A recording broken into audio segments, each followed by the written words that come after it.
when we take back this power of our authority in the Creator, to have this body, to have this soul governing our own self, our own mind, and collectively uniting with other of ourselves, other of this creation that's in other bodies, working with the earth, working with the plants, working with the animals, working with the elements, and being much more in tune with the positive force of nature.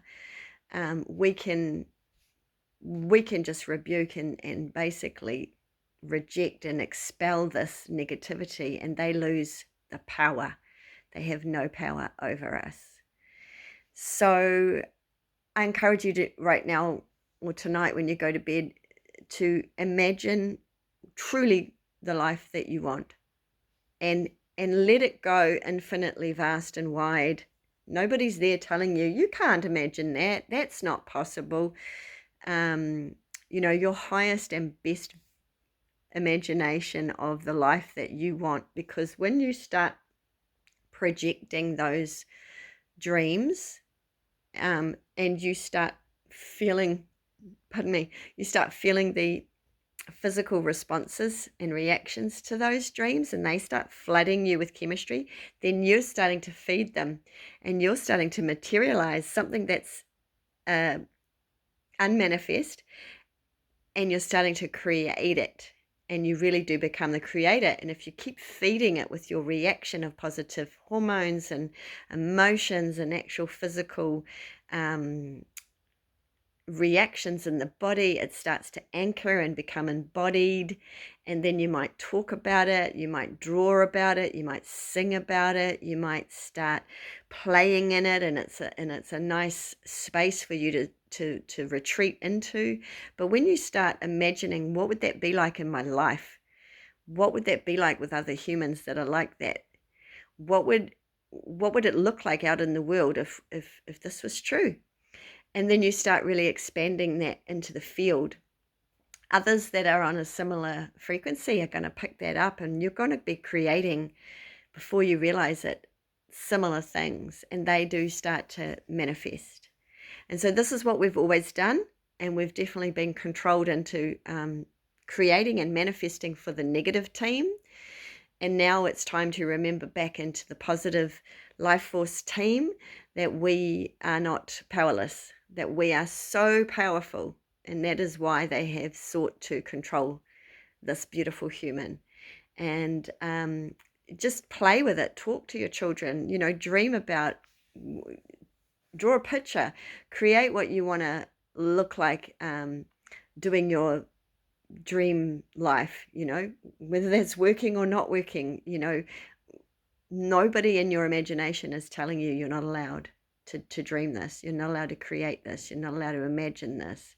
Only your left brain will be coming in with the critic.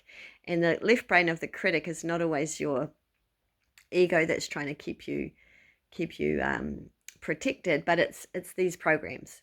So when it comes in to say, you can't imagine that, that's not possible, you're ridiculous to think that you could do that. Well, just look at some of the ridiculous stuff that's been created in the world right now, and have some fun imagining what world you could create if you had weight, if you had power, if you had energy, and you started putting and dreaming into this creation. And this is how things manifest. This is how you've attracted all your positive things to you. So keep going and keep reinforcing the imagination, and it really is sending positive hormones and positive chemistry through the body. And if you want to talk more about how to release the negative so that it's not taking over the whole show of your mind, we can talk about the journey emotional release and the detachment and attachment. So attachment is what I talked about, is when your left brain has been rationalized into believing something, so much so that it's got to be true. It makes so much sense. you really lock it in. You really eat that story, and you really embody it, and you really project it. And you're part of it now. You're part of the creation. You're talking about it. You're adding weight. You're building that creation into manifestation. We've got to stop doing that, because we have got to become aware of how the words are creating. And this is what religion mentioned in the beginning, or faith was getting at, is that the word is God. What you speak can bring into creation. And just as you can create with the word, you can uncreate, you can rebuke, and you can not consent, and you can change your mind. You can change your mind, and that will change your body by what you've eaten, and that can change your health by the state of things down in here, the negative energy, the positive energy. And so we want to tip those scales out of polarity and really start really consciously, intentionally feeding the positive, feeding, even you fake it till you make it. It's so easy to believe the negative. It's so easy to reinforce the programs, not so easy to imagine a better life, but we can, and it's up to you to begin to imagine it. So just start using your imagination. It will change your life. And if you want to talk more with me about some tips and tools on exactly